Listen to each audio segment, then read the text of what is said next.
it chapter by chapter, one bite at a time. So many adventures and mountains we can climb. Take it word for word, line by line, one bite at a time.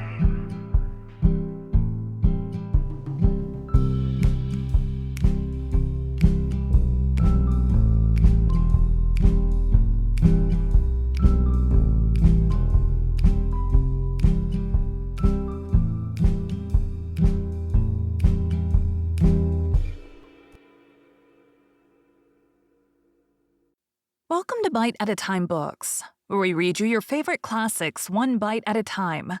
My name is Bree Carlile, and I love to read, and wanted to share my passion with listeners like you. If you want to know what's coming next and vote on upcoming books, sign up for our newsletter at biteatatimebooks.com. You'll also find our new t-shirts in the shop, including podcast shirts and quote shirts from your favorite classic novels. Be sure to follow my show on your favorite podcast platform so you get all the new episodes. You can find most of our links in the show notes, but also our website, biteatatimebooks.com, includes all of the links for our show, including to our Patreon to support the show, and YouTube, where we have special behind the narration of the episodes. We're part of the Bite at a Time Books Productions Network. If you'd also like to hear what inspired your favorite classic authors to write their novels, and what was going on in the world at the time, check out the Bite at a Time Books Behind the Story podcast, wherever you listen to podcasts. Please note, while we try to keep the text as close to the original as possible, some words have been changed to honor the marginalized communities who've identified the words as harmful, and to stay in alignment with Bite at a Time Books' brand values. Today we'll be continuing Les Miserables by Victor Hugo. Chapter 3. Austerities. One is a postulant for 2 years at least, often for 4, a novice for 4. It is rare that the definitive vows can be pronounced earlier than the age of 23 or 24 years. The Bernardines Benedictines of Martin Verga do not admit widows to their order. In their cells they deliver themselves up to many unknown macerations, of which they must never speak. On the day when a novice makes her profession, she is dressed in her handsomest attire. She is crowned with white roses. Her hair is brushed until it shines and curled. Then she prostrates herself. A great black veil is thrown over her, and the office for the dead is sung. Then the nuns separate into 2 files. One file passes close to her, saying in plaintive accents, "Our sister is dead," and the other file responds in a voice of ecstasy, "Our sister is alive in Jesus Christ." At the epoch when this story takes place, a boarding school was attached to the convent, a boarding school for young girls of noble and mostly wealthy families, among whom could be remarked Mademoiselle de Saint-Adelaire and de Bellisson, and an English girl, bearing the illustrious Catholic name of Talbot. These young girls, reared by these nuns between 4 walls, grew up with a horror of the world and of age. One of them said to us one day, "The sight of the street pavement made me shudder from head to foot."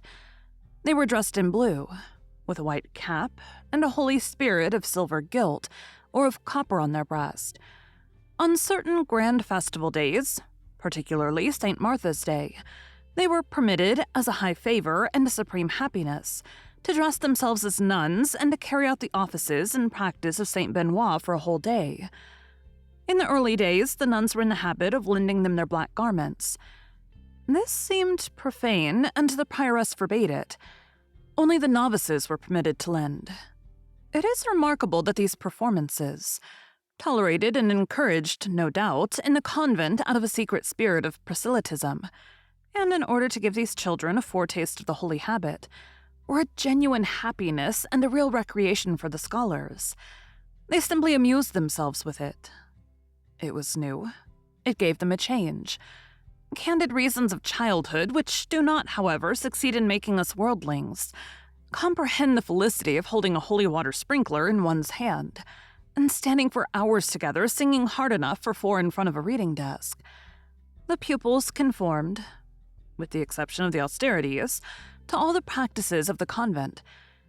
There was a certain young woman who entered the world, and who after many years of married life had not succeeded in breaking herself of the habit of saying in great haste whenever anyone knocked on her door, "Forever." Like the nuns, the pupils saw their relatives only in the parlor.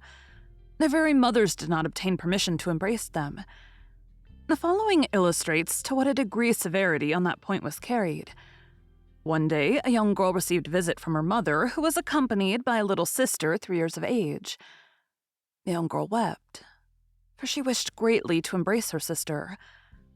Impossible. She begged that at least the child might be permitted to pass her little hand through the bars, so that she could kiss it. This was almost indignantly refused. Thank you for joining Bite at a Time Books today, while we read a bite of one of your favorite classics. Again, my name is Bree Carlile, and I hope you come back tomorrow for the next bite of Les Miserables. Don't forget to sign up for our newsletter at biteatatimebooks.com and check out the shop. You can check out the show notes or our website, biteatatimebooks.com, for the rest of the links for our show.